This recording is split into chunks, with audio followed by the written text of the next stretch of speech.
मुअज़्ज़ज़ सामीन, मैं मुश्ताक अहमद वानी, साबिक़ सदर शोबा उर्दू, बाबा गुलाम शाह बादशाह यूनिवर्सिटी राजौरी, जम्मू व कश्मीर, आपकी खिदमत में अपनी एक ताज़ा तहरीर करदा कहानी दो जन्म दो मरण पेश कर रहा हूँ।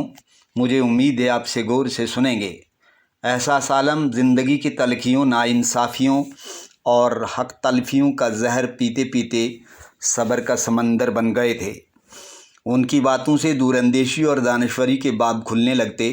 ये फ़िक्र व एहसास हर वक्त उनके दिलो दिमाग पे काबिज़ रहता कि हम कहाँ से इस दुनिया में आते हैं, यहाँ क्या करना है और मर जाने के बाद कहाँ जाना है। हयात व कायनात से मुतल्लिक़ गौर व फ़िक्र ने उनमें कई खूबियाँ पैदा कर दी थीं।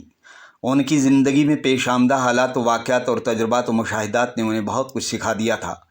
उनके दिलो दिमाग के हर गोशे में ये बात रच बस चुकी थी कि गुस्सा अक्ल को खा जाता है, मुनाफ़क़त इंसान को रुस्वा करती है, खुदनुमाई, खुदगर्ज़ी और छोछोरापन इंसान की इज़्ज़त ख़त्म कर देता है। हिर्स व हवस इंसान को सुकून व राहत से दूर रखती है। झूठ और हराम का माल इंसान का दिल मुर्दा कर देता है। उन्हें दीनी व दुनियावी अलूम की खासी वाक़फ़ियत थी। गहरे मुताले और मुशाहिदे के साथ साथ उनकी एक बड़ी खूबी ये भी थी कि वो हर बात को मंतकी और इस्तदलाली उसूलों पर परखने के आदी थे। डिवीज़नल कमिश्नर जैसे बड़े ओहदे से सुबुकदोश हो चुके थे। एहसास आलम ने बहुत पहले अपने दिलो दिमाग में इस बात को बसा लिया था कि बड़ा आदमी बड़े कद और ओहदे के लिहाज से बड़ा नहीं होता है, बल्कि गूनागूं खूबियों और वसी तर मालूमात के एतबार से बड़ा होता है। एक रोज़ एहसास आलम के दोस्त गुफ्तार अहमद ने उन्हें फ़ोन किया कि मैं किसी अहम मसले के बारे में आपके घर पर आ रहा हूँ। गुफ्तार अहमद एक समाजी कारकुन की हैसियत से काफ़ी मशहूर व मकबूल थे। एहसास आलम से तकरीबन 5 साल छोटे थे। समाज के तकरीबन हर फर्द पर उनकी नज़र रहती थी। कुछ ही वक्त के बाद वो अपनी गाड़ी में एहसास आलम के घर पर पहुंच गए। उन्होंने गेट पर लगी बेल का बटन दबाया तो अंदर अल्लाहु अकबर की सदा गूंज उठी। चंद लम्हों में एहसास आलम का खादिम गेट पर आ गया और गुफ्तार अहमद से पूछने लगा, जी आप कौन? बेटे, मुझे गुफ्तार अहमद कहते हैं। मैं एहसास आलम साहब से मिलने आया हूँ। उन्हें कहिए आपके दोस्त आपसे मिलने आए हैं। खादिम ने अंदर जाकर एहसास आलम को बताया। वो खुद अंदर से गेट पर आए। गुफ्तार अहमद ने उन्हें अपनी तरफ आते देखा तो ज़ोर से कहा, अस्सलामु अलैकुम। गुफ्तार अहमद को देखते ही उन्होंने मसरत आमेज़ लहजे में कहा, वालेकुम अस्सलाम। अरे गुफ्तार आप हैं, आइए अंदर आइए। एहसास आलम गुफ्तार अहमद को ड्राइंग रूम में ले आए। खैर खैरियत मालूम करने के बाद खादिम को चाय पिलाने के लिए कहा। कुछ ही वक्त के बाद खादिम ने पानी के 2 गिलास लाए और उसके बाद चाय लाई। चाय पीते हुए एहसास आलम ने गुफ्तार अहमद से पूछा, और सुनाइए आजकल क्या कुछ हो रहा है और आप क्या कुछ कर रहे हैं? गुफ्तार अहमद ने कहा, आजकल क्या कुछ हो रहा है वो सब कुछ मोबाइल फ़ोन के ज़रिए हर शख्स को मालूम हो जाता है। रहा ये सवाल कि मैं आजकल क्या कुछ कर रहा हूँ, तो मेरे दोस्त, मेरे मुशाहिदे में कुछ ऐसे हैरान कुन वाक़यात आए हैं कि मेरी समझ में ये बात नहीं आ रही है कि इतनी तालीमी, साइंसी और तकनीकी तरक्की के बावजूद हमारे समाज में आज भी ऐसे कुछ लोग क्यों मौजूद हैं जो बचकाना हरकतें करते हैं और एहसास से आरी हैं। एहसास आलम ने मुतजस्सिस अंदाज में पूछा, अरे क्या हुआ, किस तरह के लोग देखे? गुफ्तार अहमद ने कहा, यार हमारे मोहल्ले में एक आवारा गधा कभी कभी आता है, इधर उधर नालियों में पड़ा कचरा खा के वापस चला जाता है। एक रोज़ कॉलेज के प्रोफेसर मुदब्बिर अकबर ने ना जाने कहाँ से खारदार टहनियाँ लाकर उस गधे की दुम के ऊपर रख दी। गधा दौलत्ती झाड़ता हुआ तेज़ी से भागने लगा और इधर प्रोफेसर मुदब्बिर अकबर हंसते हंसते लोटपोट होने लगे। एहसास आलम ये वाक़या सुन के हंस पड़े। फिर कहने लगे, अरे इतने बड़े कॉलेज के प्रोफेसर की ऐसी नाजेबा हरकत, यार गुफ्तार ये मैं क्या सुन रहा हूँ? गुफ्तार अहमद ने अपनी हंसी पे काबू पाते हुए कहा, एक और वाक़या सुन लीजिए। वो ये कि एक रोज़ मैं अपने मकान की बालकोनी में बैठा हुआ था कि मेरे पड़ोस की मैडम नाज़लीन नए सूट बूट और पूरे बनाव सिंगार के साथ अपनी गाड़ी की चाबी लेकर घर से बाहर निकली तो गाड़ी में बैठने से पहले उसने पीछे मुड़कर अपनी एड़ियों की तरफ 1-2 बार देखा और फिर गाड़ी में बैठ गई। एहसास आलम ये सुनकर एक बार फिर ज़ोर से हंस पड़े।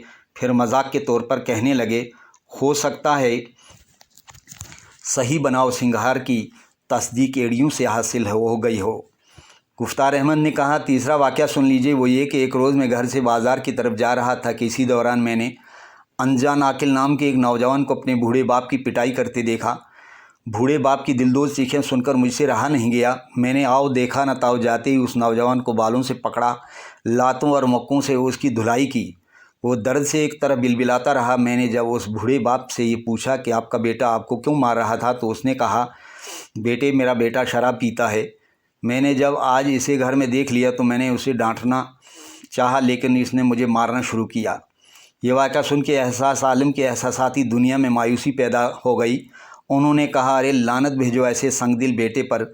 सोचिए इस दौर में खूनी रिश्ते कितने पामाल हो रहे हैं। गुफ्तार अहमद ने कहा, मेरे दोस्त चौथा वाक़या सुन लीजिए। वो ये कि एक रोज़ मेरा भांजा मोहम्मद दिलकश मेरे पास आया और मुझे कहने लगा, मामू मैंने अपने लिए 5 मंजिला मकान तैयार कर दिया है, 6ठी मंजिल की फ़िक्र में हूँ। 24 लाख रुपए की गाड़ी खरीदना चाहता हूँ और 2 अंग्रेज़ी नस्ल के कुत्ते खरीदने का शौक़ है जो मेरे घर की सही रखवाली कर सके। मैंने अपने भांजे को कहा, क्या तुमने ये शेर नहीं सुना है कि आगाह अपनी मौत से कोई बशर नहीं, सामान 100 बरस का है, पल की खबर नहीं।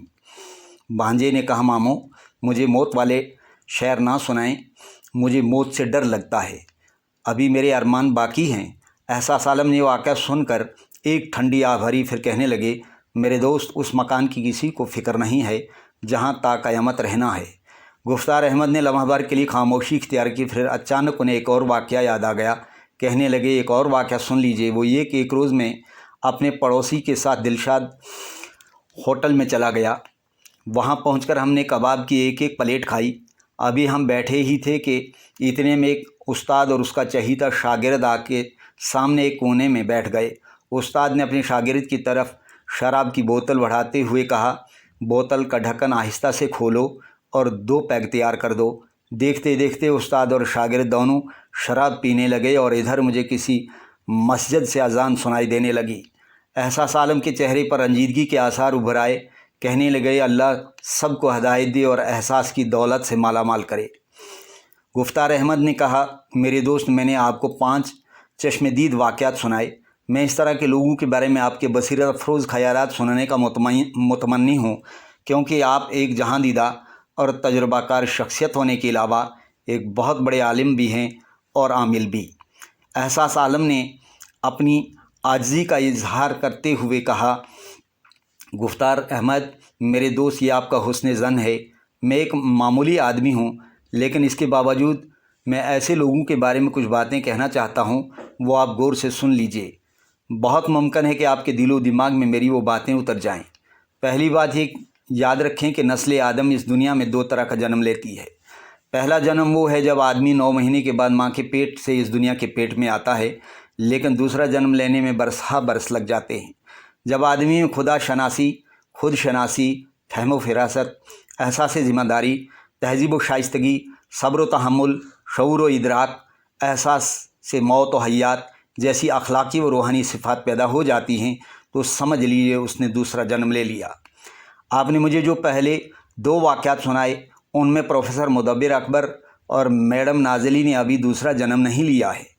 एहसास आलम ने अपनी बात जारी रखते हुए कहा, गुफ्तार अहमद, जहाँ तक आपके तीसरे, चौथे और 5वें बयान करदा वाक़े का ताल्लुक़ है, तो इस सिलसिले में आपको की मालूमात के लिए कहना चाहता हूँ कि आदमी की मौत भी 2 तरह की होती है, एक ज़मीरी मौत और दूसरी जिस्मानी मौत।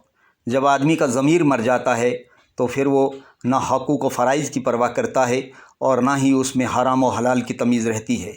इसलिए आपके तीसरे वाक़े में अनजान आकिल, चौथे वाक़े में मोहम्मद दिलकश और 5वें वाक़े में उस्ताद और शागिर्द की पहली मौत हो चुकी है।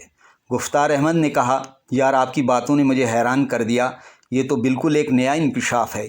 मैं अल्लाह का शुक्र बजा लाता हूँ कि आपसे मेरी मुलाकात हुई। काफ़ी वक्त बीत गया है, मैं अब आपसे इजाज़त चाहता हूँ। अल्लाह ने चाहा तो फिर कभी मुलाकात होगी। एहसास आलम ने कहा, यार मुझे भी ये मौका नसीब हुआ कि अपने कलील मुताले, तजुर्बे और मुशाहिदे की बुनियाद पर कुछ बातें आपके गोश गुजार कर सका। गुफ्तार अहमद उठ खड़े हुए, एहसास आलम से हाथ मिलाते हुए बाहर अपनी गाड़ी में आके बैठ गए और अपने घर की तरफ रवाना हो गए। راستے ڈرائیونگ کرتے ہوئے وہ دل میں اپنے آپ سے پوچھ رہے تھے کہ میرا دوسرا جنم ہوا ہے کہ نہیں، اور کبھی ان کے دل و دماغ کو یہ احساس دبوچنے لگتا کہ کہیں میری پہلی موت تو نہیں ہو گئی ہے۔ شکریہ۔